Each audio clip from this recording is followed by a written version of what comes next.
Bonjour à tous, bienvenue à cette nouvelle édition des Masterclass de l'excellence commerciale. Je suis ravi d'accueillir aujourd'hui Charles Pubasset. Bonjour Charles. Bonjour. Bonjour Charles. Bonjour Delphine, bonjour Roland. Tout d'abord, tradition, vous êtes formidable. Vous êtes formidable. La semaine dernière, nous avons eu le plaisir d'accueillir Guillaume Mercier, qui est professeur d'éthique à l'IESEG School of Management, qui nous a parlé du management dans une abbaye comme modèle du servant leader. Et ça me paraît une très bonne introduction au thème d'aujourd'hui. Le thème d'aujourd'hui qui est comment former les élites de demain, comment former les leaders de demain. Vous étiez 377 inscrits la dernière fois. Encore un grand merci pour votre fidélité. Les masterclass de l'excellence commerciale sont organisés par Incentive. Incentive, c'est un éditeur logiciel français basé à Paris, qui est une plateforme de change management dédiée aux organisations commerciales. Incentive travaille dans un peu plus de 20 pays, est disponible dans 9 langues, dans des univers aussi différents que la banque, l'assurance, les technologies, la santé, les industries et les services, la grande distribution, la restauration. Notre grand invité aujourd'hui, on est très fiers et très heureux de te recevoir, Charles. Tu es CEO de We Are One et je vais laisser Delphine te présenter. Oui. Bonjour Charles, nous sommes ravis de t'accueillir aujourd'hui. Alors, je vais te présenter à nos amis qui nous écoutent. Vous m'entendez? Il y a juste un petit écho, je pense que Roland, il faut que tu mutes ou un des deux. Voilà. Très bien. Donc, tu es diplômé de l'École centrale Paris et de la Sorbonne. En 2016, quand tu es encore étudiant, tu lances Nova France, une communauté internationale de jeunes talents, d'entreprises progressistes et d'organisations à impact. En 2019, tu rejoins l'APPEE, un organisme public de formation situé en Seine-Saint-Denis. La même année, tu fondes We Are One, l'école nouvelle génération pour les jeunes à haut potentiel humain, dont la mission est de les armer pour inventer le monde de demain en tant que citoyens, collaborateurs et étudiants. Charles, encore merci d'être avec nous aujourd'hui. Pour commencer, est-ce que tu peux nous en dire un petit peu plus sur We Are One que tu as fondé il y a 2 ans à peu près maintenant? Oui, bien sûr. Et pour commencer, je voudrais également vous remercier de nous accueillir, de m'accueillir ici, Delphine et Roland, et préciser que ce que je vais pouvoir vous dire aujourd'hui est à la fois évidemment le fruit de mes réflexions, mais aussi le fruit de très nombreuses discussions que j'ai pu avoir avec mes collaborateurs, des partenaires au sein de WAO, des plus expérimentés justement, donc pas que des jeunes, des personnes qui font partie de mon board, qui m'accompagnent de jour le jour. Voilà, donc les convictions et les éléments que je serai amené à partager avec vous sont avant tout des éléments qui ressemblent, qui transpose et traduit ce qui est pensé par l'ensemble des membres de We Are One. Donc pour vous en dire un peu plus sur We Are One, il faut d'abord que je vous donne 2 éléments de contexte qui sont 2 constats qu'on a fait il y a 2 ans qui ont été vraiment les moteurs de la construction et de l'initiation de We Are One.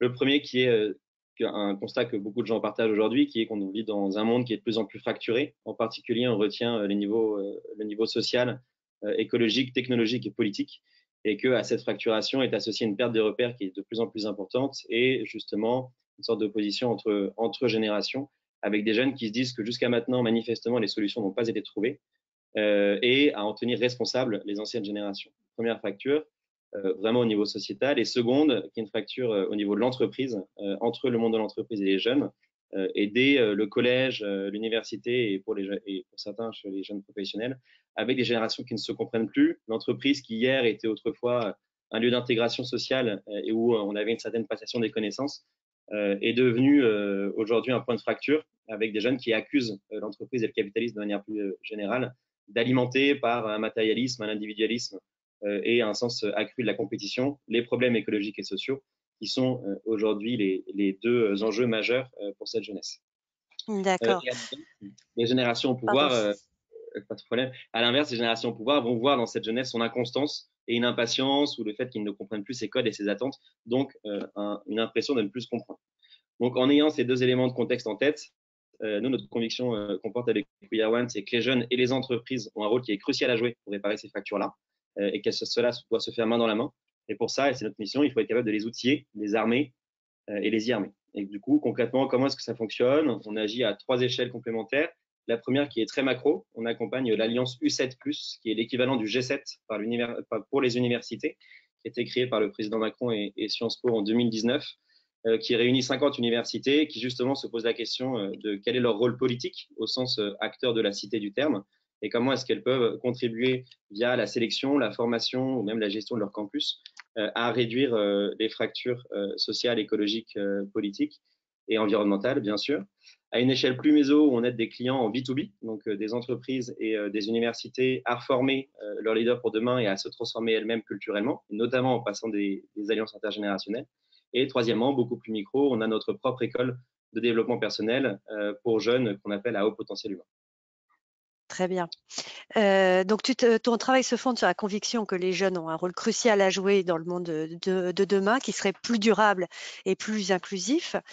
Pourquoi, selon toi, on ne peut plus distinguer l'étudiant, le collaborateur, le consommateur, mais plutôt envisager l'individu dans l'ensemble de ses rôles? Alors, je pense que cette question-là se pose non seulement pour l'étudiant et les collaborateurs, c'est pas uniquement restreint aux plus anciennes générations.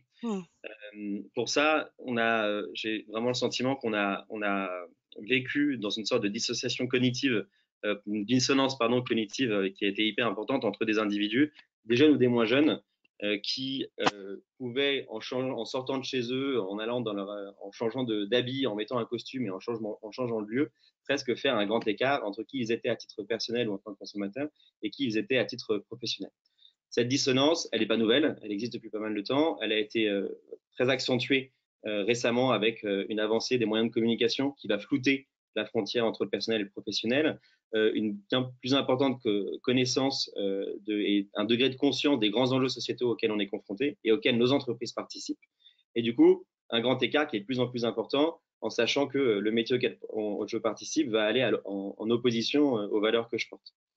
Et du coup, dans ce cadre-là, l'entreprise doit, et c'est presque indispensable pour sa survie, dans l'approche de ses collaborateurs, de ses clients, qui demain peuvent devenir des ambassadeurs, prendre en compte l'entièreté des individus, que ce soit parce que leurs collaborateurs peuvent être demain leurs premiers consommateurs, et donc vraiment commencer à créer un écosystème vertueux autour de ces produits et de ces politiques RH, mais aussi pour éviter simplement des burn-out avec des employés qui soit sont dans une dissonance qui est tellement importante qu'en fait ça ne fonctionne plus, soit qui finalement vont quitter l'entreprise parce qu'ils ne s'y retrouvent plus. Une étude récente qui date de fin janvier, qui a été qui a été menée par le BCG, Ipsos et la Confédération des grandes écoles, montre que les étudiants considèrent les entreprises comme des actrices majeures du changement, au même titre que les ONG ou les États. Est-ce que tu as l'impression dans ton activité que les entreprises sont prêtes à donner leur chance et leur place aux jeunes pour faire évoluer leur business model? Pour moi, on identifie dans ce cadre-là 3 grands types d'entreprises qui reflètent pour moi 3 grands types de compréhension plus ou moins fine de ce que c'est que les différences intergénérationnelles.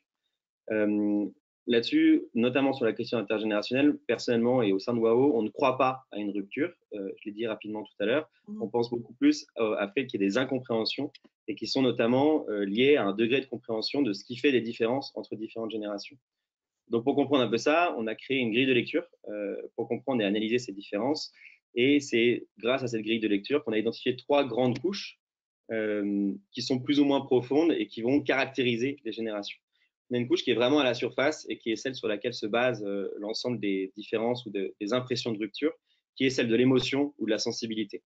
Donc, on est dans de l'immédiateté, dans de la fugacité, et on est vraiment typiquement ce qui est relevé quand on voit une rupture entre les générations. La seconde couche, c'est celui du mode de vie, des comportements. Donc, ça peut être quels sont les usages collectifs, quels sont les codes, quelles sont les conventions. Et là, en y revoyant plus clair, on s'aperçoit qu'en réalité, entre générations, on n'est pas si différents les uns des autres.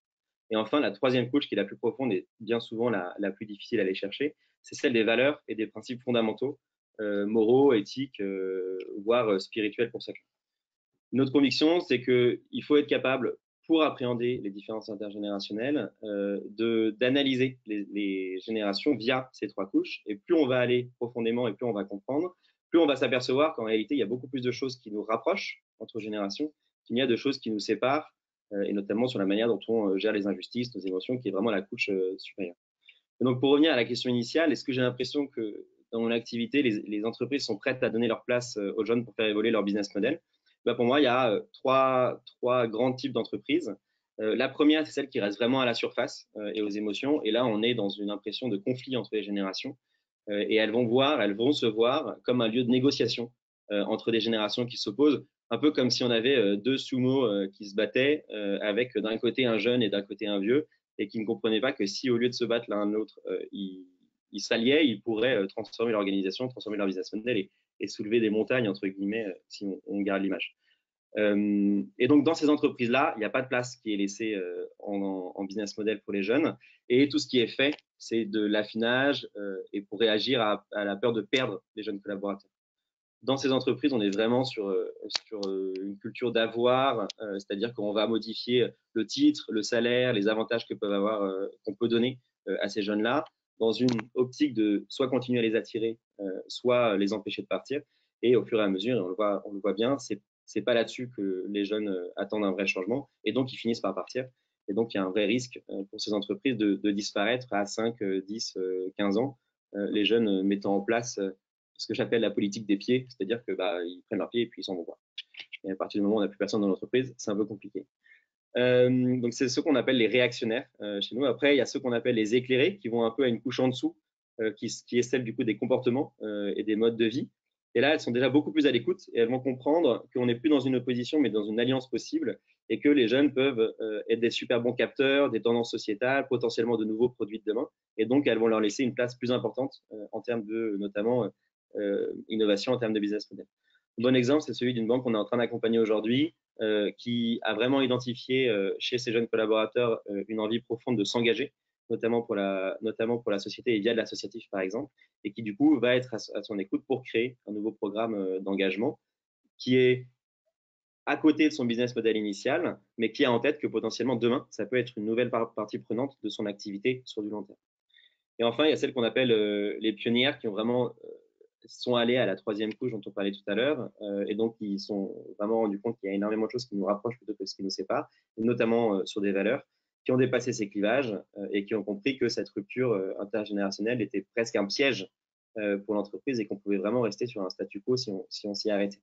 Et là, on n'est plus du tout dans l'objectif de comparer des dates de naissance, mais plutôt de se dire comment est-ce qu'on peut vivre ensemble, faire communauté, comment est-ce qu'on peut se retrouver autour de valeurs communes et du coup adapter, modifier en profondeur nos business models. Et là, la question n'est plus du tout sur est-ce qu'on est en opposition en génération, mais plutôt sur une complémentarité, à la fois générationnelle, bien sûr, mais aussi sur des personnes qui ont des manières des intelligences qui sont différentes, émotionnelles ou analytiques, par exemple, et plutôt de se dire, OK, comment est-ce qu'on construit ensemble et on construit quelque chose de commun. D'accord, une dynamique vertueuse en quelque sorte. D'après toi, quelles sont les qualités que devraient avoir les leaders de demain pour pouvoir affronter les défis qui les attendent? Alors pour moi, il y a 3 éléments, des compétences, une sorte de responsabilité de soi-même et une élévation de degré de conscience, c'est-à-dire prendre un peu de recul sur comment est-ce que moi-même je fonctionne et comment est-ce que mon environnement fonctionne. Les compétences, elles sont liées, elles ont été définies par l'OCDE, et notamment c'est les compétences cognitives qui sont liées à l'apprentissage. Donc c'est comment est-ce que je peux apprendre à apprendre, et c'est celles qu'on peut développer typiquement dans des cadres comme les classes préparatoires en France, où on est tellement dans une contrainte de temps qu'il faut en permanence apprendre enfin, j'ai tellement de sujets qui sont tellement différents que la vraie capacité que je vais développer, c'est pas tant de devenir bon en physique ou en maths ou en économie, c'est plutôt d'être capable d'apprendre très vite des nouveaux sujets. Et pour ça, il y a 4 compétences qui ont été identifiées. La pensée critique, ça s'appelle les 4 C. Donc pensée critique, créativité, coopération, communication, et à laquelle on ajoute la relation entre le corps et l'esprit, et donc le fait de ne pas être simplement dans la tête, mais vraiment de ressentir les choses avec son corps également. Donc ça, c'est la première chose. La seconde chose, c'est ce qu'on appelle la responsabilité de soi-même ou l'assertivité. La question est de se dire comment est-ce que je suis moi-même responsable de ma propre vie et j'arrête de me mettre dans une relation de dépendance où là, c'est vraiment horrible ce qui m'arrive. je n'ai pas le choix, je suis obligé de rester dans ce poste ou dans cette relation-là avec mon manager, et de se dire comment est-ce que non, je peux, grâce à un cadre de confiance notamment qui m'est donné par l'entreprise, prendre moi-même mes propres responsabilités, prendre ma vie en main, entre guillemets, et être assez assertif et dire ce que je pense véritablement. Et enfin, un dernier élément, c'est élever son degré de conscience, à la fois à titre personnel et au niveau organisationnel. C'est penser de manière systémique, c'est-à-dire de ne plus voir ma vie, mes relations individuelles, professionnelles ou en tant que consommateur comme la tête dans le guidon, je caricature, mais prendre de la hauteur et se dire bah, quand j'ai agi comme ça, qu'est-ce que ça voulait dire, quels étaient les besoins ou les émotions que j'ai vécues, quels sont les besoins qui y sont associés. Et de la même manière, quand j'évolue dans une organisation, quelles sont les grandes forces en jeu dont je n'ai pas forcément conscience, mais qui en réalité ont un énorme impact dans ma vie de tous les jours. Et pour faire cela, le conseil qu'on peut donner aux entreprises, c'est de travailler sur 3 grands éléments principaux. Le premier, c'est de créer un très fort cadre de sécurité au sein desquels les jeunes peuvent évoluer et faire tomber les peurs de si je fais ça, bah, en fait, ça va être très mal pris et je vais me faire virer. D'autant plus dans un moment en ce moment, enfin, dans un moment actuel où on a une peur, il y a de moins en moins d'emplois, et donc il y a une sorte de rapport de force qui hier était beaucoup plus du côté des jeunes qui pouvaient choisir leur entreprise, et là on a un rapport de force qui est en train de s'inverser, j'ai l'impression. Donc ce fort cadre de sécurité, c'est un peu la responsabilité de l'entreprise de le mettre. Deuxième point, c'est une authenticité de la part notamment des dirigeants des entreprises et une congruence entre ce qui va être dit, les valeurs qui vont être affichées sur un site internet et en réalité ce qui est dit et ce qui est fait. Et là, on conseille vraiment de ne surtout pas afficher des valeurs qui ne sont pas vécues en interne et d'aller chercher, quand on va définir des valeurs, à aller les faire descendre, entre guillemets, dans des comportements. Comment est-ce que ces valeurs vont se voir en termes de comportement et s'assurer qu'ils soient bien présents en interne. Et enfin, troisième élément, on aura l'occasion, si vous le souhaitez, de revenir dessus, mais c'est de prendre une approche globale, une approche, ce qu'on appelle, ce qui est inspiré de la pédagogie intégrale, où on prend le collaborateur à la fois avec sa tête, son mental, son cœur, ses émotions, ses aspirations, ses mains, donc sa relation avec son corps, est-ce que ça peut vouloir dire, et presque pour les entreprises qui sont les plus avancées et qui n'ont pas trop peur de ce terme, un aspect spirituel. Bon, on redéveloppera un petit peu plus tard cet aspect qui est vraiment intéressant. Est-ce que tu peux nous dire très brièvement, parce qu'il y a énormément de clichés, tu l'as déjà dit, sur les générations, les baby-boomers, les X, les Y, les Z.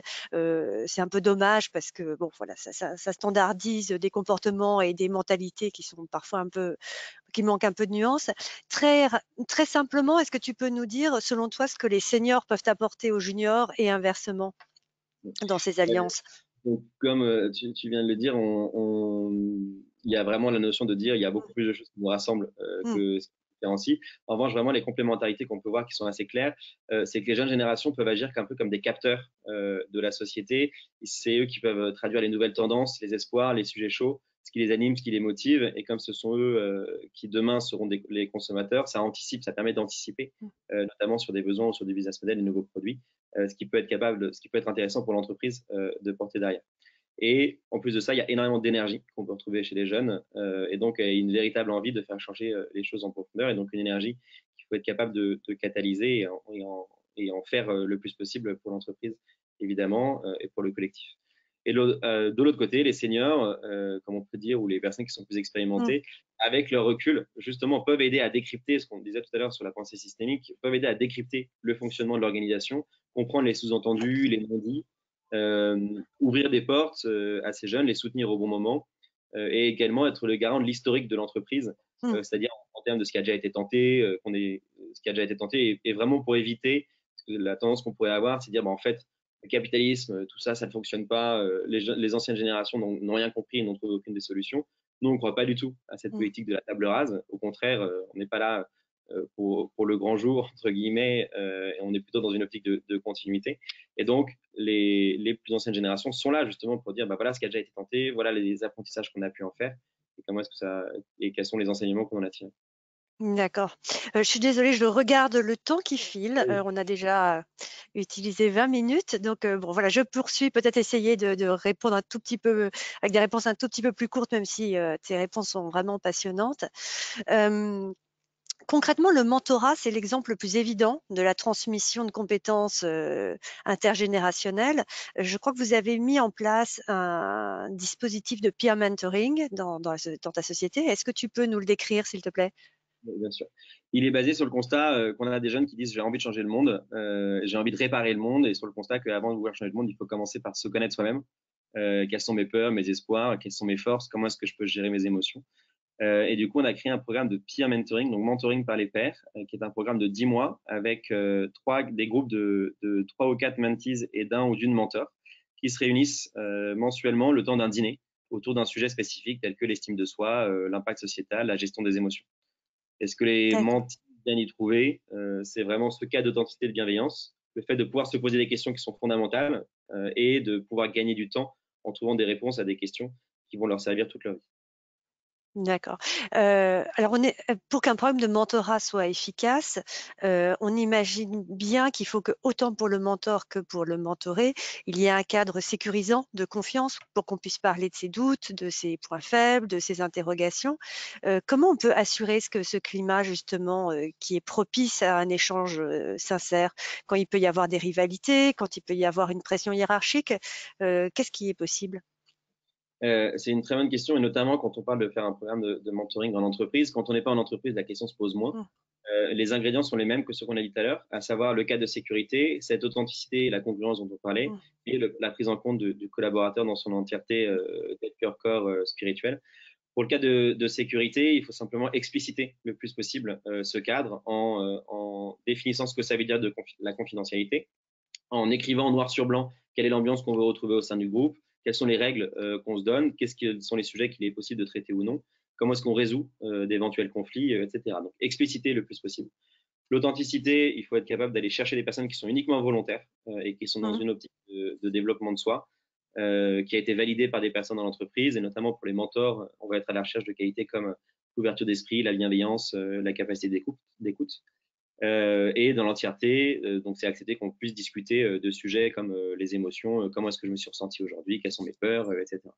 Et suite à ça, en entreprise, on a deux cas de figure. Soit des entreprises dont la culture permet ce degré de confidentialité, même entre personnes qui sont amenées à travailler les unes avec les autres, Mmh. où on sait qu'ils peuvent se voir. Mais en tout cas, il ne faut surtout pas qu'il y ait de hiérarchie dans le même groupe. Donc un mentor Mmh. ne peut pas être en hiérarchie directe ou avoir une influence Mmh. quelconque. Donc ça peut être dans deux secteurs de l'entreprise si elle est grande, etc. Et pour les entreprises dont la culture ne le permet pas, on peut du coup aller créer des groupes inter-entreprises avec des groupes de mentoring, avec un mentor qui est dans une entreprise.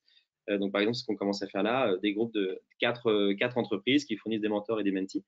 Et donc, on évite d'avoir ces conflits en interne, tout en allant dans la même direction au sein d'une promotion, en quelque sorte, avec des jeunes et des plus expérimentés dans le programme. D'accord. Alors donc le mentoring, c'est la formule, je dirais, qui est à laquelle on pense la plus spontanément. Mais je crois qu'il y a d'autres formats, comme des ateliers d'intelligence collective, des shadow comex, des hackathons, qui sont peut-être des formules que voilà, nos amis qui nous écoutent ne connaissent pas très bien. Est-ce que tu peux nous en dire un peu plus? Bien sûr, bon, au lieu de timing, je vais me focaliser sur une qui me semble la plus pertinente, qui est celle du Shadow Comex, dont le terme a été pour la première fois utilisé par Sébastien Bazin, le CEO d'Accor Hotel, en 2016. Littéralement, ça veut dire comité exécutif de l'ombre. C'est inspiré du vocabulaire politique britannique, où il y a un shadow cabinet, donc qui est le Mmh. gouvernement qui n'est pas élu et qui deviendrait le gouvernement s'il y avait une alternance politique. C'est vraiment créé sur le constat que toutes les startups à succès sont créées par des jeunes de 25 à 35 ans, et que dans son comité exécutif, Sébastien Bazin n'avait que des gens qui avaient plus que 50 ans. Mmh. Et du coup, il a créé, en s'appuyant sur les membres du COMEX, un shadow COMEX de 12 jeunes entre 25 et 35 ans, qui sont consultés à chaque fois qu'une décision est prise, et donc à qui on donne toutes les informations financières, juridiques, l'actionnariat, etc. Ici, on est un peu dans le cas 2 dont je parlais tout à l'heure, des entreprises qui sont éclairées, c'est-à-dire qu'on a compris la pertinence pour l'entreprise et notamment pour son business model ou des nouveaux produits, d'aller chercher l'avis des jeunes. L'étape après, un peu après, entre guillemets, qu'on pourra aller chercher, c'est justement de créer des liens de confiance qui sont très forts entre les membres du COMEX et les plus jeunes, de manière à ce que ce soit plus du tout simplement une consultation, mais vraiment une co-création de pair à pair avec, comme on le disait tout à l'heure, des jeunes qui apportent des choses qui sont différentes des plus expérimentés, et réciproquement. mais en tout cas vraiment cette co-construction ensemble, ce qui reflète en réalité, et c'est le cas chez Accor Hotel en particulier, la réalité des bénéficiaires finaux et des produits qu'on peut aller toucher. Oui, d'accord. Tu l'as évoqué tout à l'heure, tu as évoqué l'éducation intégrale, esprit, cœur, main. Est-ce que tu peux le développer, s'il te plaît, pour nous? Pour être précis, c'est tête, cœur, main, spirituel. Spirituel, du coup, on peut le remettre un peu au-dessus. Tête, c'est tout ce qui est faculté mentale. Donc, comment est-ce que je réfléchis, quel est mon esprit critique, l'observation, la comparaison, etc. C'est en France avec lequel on est plus à l'aise. Cœur, c'est tout ce qui touche à l'intelligence émotionnelle, mes émotions, comment est-ce que je vais réagir, quelles sont mes impulsions, quelles sont mes aspirations, qu'est-ce qui va m'attirer, où sont mes forces, des sujets comme ça. Corps, c'est vraiment être à l'écoute de son corps, de ses messages, de ses besoins. Et notamment, on y retrouve également, nous, dans cette pédagogie, le fait de comment est-ce que je peux mettre mes mains au service d'un projet et ne pas seulement me restreindre à ma tête et juste réfléchir intellectuellement. Et puis spirituel, c'est un peu ce qu'on disait tout à l'heure sur le côté conscience. Il y en a qui vont le retrouver dans des religions. Aujourd'hui, on a de plus en plus, et notamment chez les jeunes, une opposition entre le côté religieux et qui est reporté vachement sur le côté spirituel. On garde le besoin spirituel qui est vachement reporté sur le côté développement personnel. Et donc, c'est la connaissance de soi. Qu'est-ce qui, au plus profond de moi, m'attire? Quelles sont mes croyances profondes? Et donc, l'idée dans l'éducation intégrale, c'est voilà, d'accompagner les jeunes sur ces 4 composantes. Les jeunes et les moins jeunes, encore une fois, sur ces 4 composantes. Et plus on est jeune, moins on a été restreint dans notre tête, pendant longtemps. Du coup, plus c'est facile d'aller vers le cœur, le corps spirituel. D'accord. Pour conclure, plus ou moins, est-ce que tu pourrais partager avec nous une anecdote ou une expérience marquante que tu as vécue? Avec plaisir. C'est un peu dans la continuité de ce que je viens de dire. Je fais partie d'un groupe de dirigeants qui s'appelle EVH, qui travaille justement à leur transformation personnelle dans le cadre de leur transformation d'entreprise. Dans ce groupe, on est des dirigeants entre 28 et 50 ou 55 ans. Et j'ai été particulièrement marqué par des dirigeants de grands groupes qui se retrouvent dans un cadre qui se retrouvent dans ce cadre, et c'est le seul cadre de sécurité qu'ils peuvent avoir pour dire en fait, c'est trop difficile pour moi, j'ai joué au super-héros toute ma vie et là, j'en peux juste plus et je cherche des solutions désespérément. Et ce qui m'a particulièrement marqué, c'est de voir à quel point, qu'on soit jeune ou moins jeune, on partage en tant que dirigeant beaucoup de problématiques qui sont les mêmes et que on réussit quand même à créer des sociétés ou des environnements où même le dirigeant, qui est quand même celui qui est censé avoir la main mise et du coup pouvoir diriger un peu comme il veut, entre guillemets, se retrouve dans des situations où il s'est lui-même enferré, qui le désespère, quoi. En fait, le pouvoir ne te protège pas contre le doute. Exactement. Et le cadre de sécurité et autres en dehors de l'entreprise avec des pairs me permet de me libérer et de vraiment prendre conscience de ce qui m'arrive pour demain faire des changements en interne de mon entreprise pour que ça soit pérenne et durable. Très bien. Merci beaucoup, Charles. Roland, est-ce que tu veux reprendre la main pour nous parler des idées bonus? Merci, Charles. Bien sûr. Voilà. Merci, Charles. Absolument passionnant. Ce lien entre la transformation personnelle et la transformation d'une entreprise. Les liens entre les collaborateurs évoluent. Tu nous as parlé de peer mentoring, tu nous as parlé de Shadow Comex, tu nous as parlé de groupe inter-entreprise. Tu nous as ouvert beaucoup de chakras aujourd'hui. On vous a sélectionné deux idées bonus aujourd'hui. Une première idée bonus qui est un TED Talk réalisé par Talilta Mus, qui est néerlandaise et qui est la seule jeune femme de moins de 30 ans, membre du board d'une grande entreprise néerlandaise, un TED Talk absolument passionnant. Et puis un ouvrage de Simone Sinek pour faire écho à ce rapport entre transformation personnelle et transformation de l'entreprise, trouver son pourquoi, un guide pratique pour découvrir son moteur et celui de son équipe. Donc il est midi, nous sommes toujours très rigoureux pour laisser à ceux qui ont besoin de repartir la possibilité de le faire. On vous donne rendez-vous jeudi prochain à 11h30 avec le docteur Ali Adjei, qui va nous parler de Covid et burn-out, le vrai du faux. Et Charles, si tu as quelques minutes encore avec nous, on sera ravis de prendre quelques questions de la part de l'audience pour continuer cet entretien passionnant. Avec plaisir.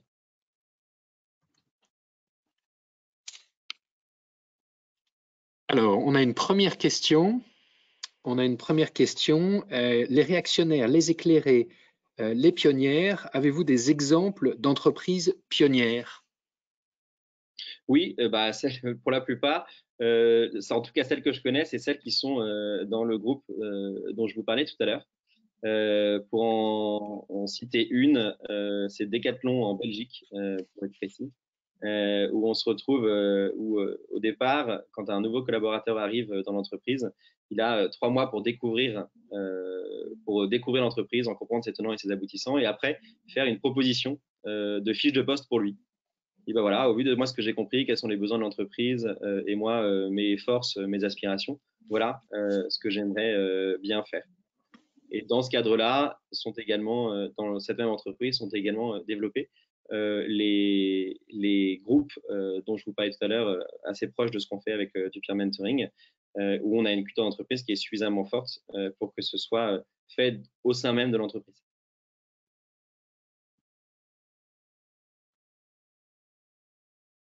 Je ne t'entends plus, Roland. Deuxième question, au potentiel, jeunisme, faut-il mettre les vieux au placard? C'est une bonne question. Ça a été le fil rouge presque de tout ce qu'on a dit aujourd'hui. Et je ne crois pas du tout qu'il y ait je ne préconise pas du tout un jeunisme et le fait qu'il faille mettre les vieux au placard. Pas du tout. Au contraire, la question c'est comment est-ce qu'on peut retrouver des alliances à passer entre ces générations, bien comprendre quelles sont les forces des uns et des autres, aller calmer, presque, c'est pas tout à fait calmer, mais en tout cas comprendre quels sont les besoins et les aspirations des nouvelles générations et pourquoi est-ce que parfois ça peut s'exprimer en opposition aux entreprises capitalistes de manière plus large, voire aux plus anciennes générations, et pour les plus expérimentés, décrypter pourquoi est-ce que parfois il y a du conflit. Ça peut être parce qu'on a vécu dans un modèle où, puisque je grandis, alors je dois avoir plus d'expérience et c'est très compliqué pour moi de voir des plus jeunes prendre ma place en quelque sorte, puisque on est et le mettre sur le compte d'une sorte de jeunisme entre guillemets. Pour reprendre l'exemple du Shadow Comex, d'accord, il y a beaucoup des employés qui du coup disaient, en fait moi j'ai entre 35 et 50 ans. Donc moi, j'ai pas ma place en fait dans l'entreprise, d'après ce que vous me racontez, quoi. Et donc, il y a aussi un décryptage, je pense, à faire et un accompagnement à faire pour les plus anciens, pour les plus expérimentés, pour comprendre ce qui se joue quand il y a un conflit, quand il y a vécu un conflit entre générations et notamment des plus expérimentés vers les plus jeunes. Tu es encore en mute, Roland.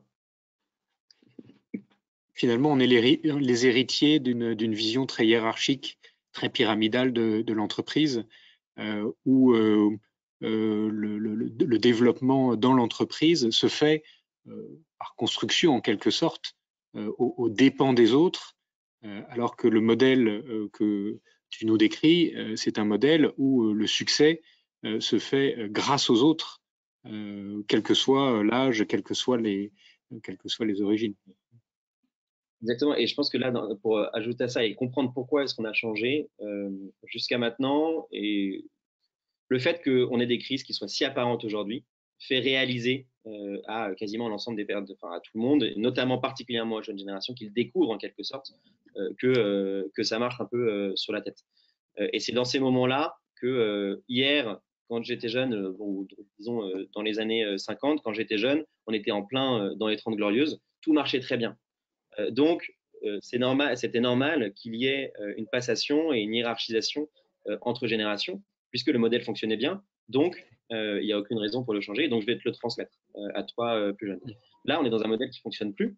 Et donc, on est dans un moment où il faut être capable de réinventer les choses. Et c'est là que l'alliance entre les générations est très importante. Ce que je disais tout à l'heure sur la table rase, on n'est pas là pour tout mettre par terre et tout réinventer. et tout recommencer à zéro. On est là pour réinventer les choses en alliance, en disant qu'est-ce qui s'est passé jusqu'à maintenant, qu'est-ce qu'on a testé, quels sont les enseignements qu'on en a tirés, et en apportant une nouvelle vision complète des choses et de l'énergie, comme on le disait. Alors, j'ai une question de Christiane qui demande, d'après vous, à l'heure actuelle, les universités, les grandes écoles transmettent-elles les compétences nécessaires aux leaders de demain? Très bonne question. Ils font partie de nos clients, donc pour la plupart, non, aujourd'hui, notamment parce qu'on est encore, et surtout dans les grandes écoles françaises, et moi je suis ingénieur, donc j'ai pas été diplômé il y a si longtemps que ça, donc je peux vous le dire, on apprend à faire des maths et à faire de la physique, alors qu'on est censé, parce qu'on a fait des grandes écoles, être capable de diriger des équipes et inspirer une vision. En plus, j'ai fait une école qui est très généraliste, donc d'autant plus ça, et c'est pas du tout, c'est pas trop ce qu'on nous a appris, quoi.